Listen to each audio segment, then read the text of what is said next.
of saying no to all those things that would tempt a pilgrim away from the path of good. It goes on for 3 days. Each pillar must be stoned, not necessarily struck, but stoned 7 times. This is the scene, the Jamarat, where a number of accidents have happened in the past. A number of people have lost their lives in the crush, you know, the mass of people that occupy the space. But we just checked in with a Saudi security official. There have been no reports of any accidents up until this point.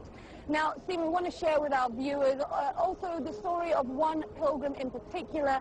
Leslie Rowan in the sea of pilgrims stands out. She's an American-born Muslim convert.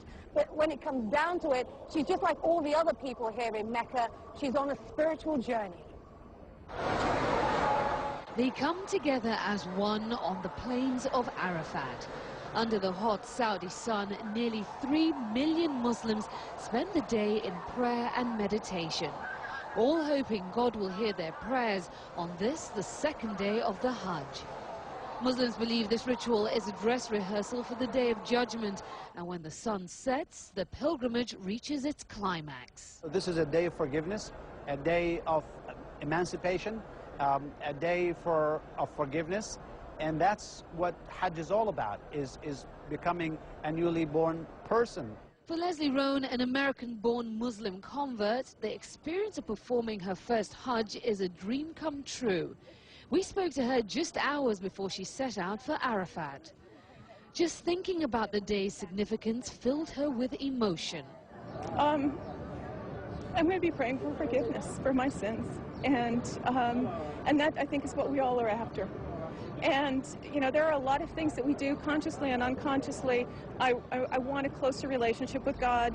This 49-year-old resident of California is a long way from home, and she says she is relishing every minute of her spiritual journey.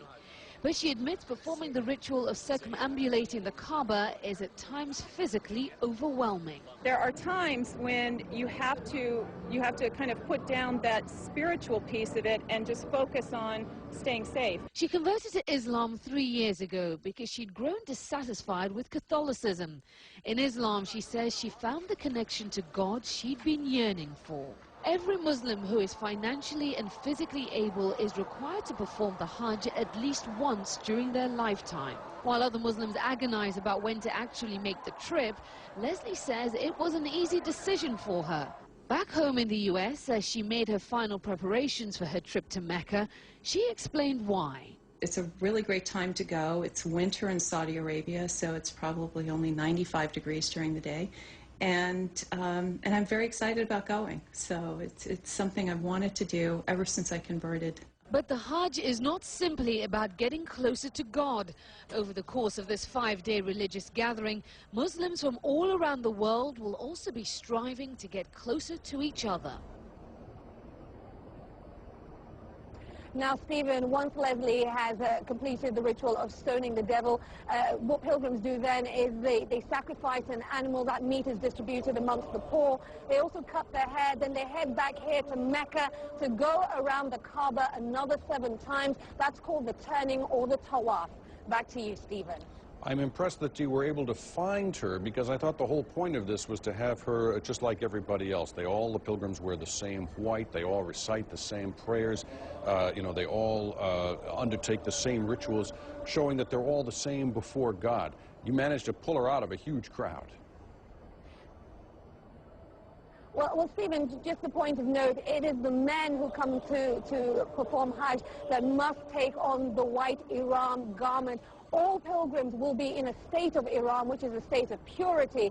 But in terms of the actual outfit, it's men that must wear the white, so it makes it much harder to pick them out. Women, when it comes down to it, aren't actually bound to wear any color in particular. It has just become a norm that women tend to wear white along with the men. The only thing women must not do here at the Hajj is cover their faces, even if that's what they do back at home.